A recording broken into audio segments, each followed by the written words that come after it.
لا إله إلا الله العظيم الحليم لا إله إلا الله رب العرش العظيم لا إله إلا الله رب السماوات ورب الأرض ورب العرش الكريم. Qur'on va hadisdan ma'lumki, jannatning 8 darvozasi bor.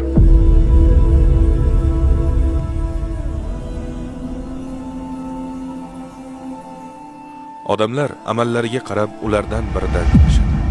Ular namoz darvozasi, jihod darvozasi, sadaqa darvozasi, rayyon darvozasi, haj darvozasi, kechirimlilar darvozasi, imomlar darvozasi va zikr darvozasi bor. Mo'minlar o'zlarining martabalari va Alloh huzuridagi mavqelariga ko'ra jannatning 7 qavatidan birida bo'ladilar. Ular Al-Firdavs, Adn, Naim, Dorul Xuld, Al-Ma'va, Dorussalom va Illiyun. Xo'sh, agar jannatning darajalari har xil bo'lsa, unda qanday qilib eng yuqoridagi kishi eng pastdagi kishi bilan birga bo'lishi mumkin? Badiuzzamon Said Nursi buni payg'ambarimiz alayhissalomning hadisi bilan go'zal tarzda bayon qilgan. Kishi jannatda o'z rafiqi bilan bo'ladi.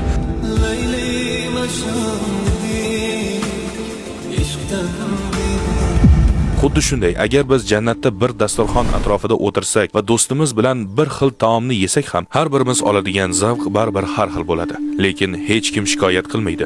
Hamma o'zida bor narsadan rozi bo'ladi. Hech kim yuqori martabada bo'lmaganidan xafa bo'lmaydi, chunki aytganimizdek, har qanday salbiy yoki xafa qiluvchi tuyg'u ularning qalbidan olib tashlanadi.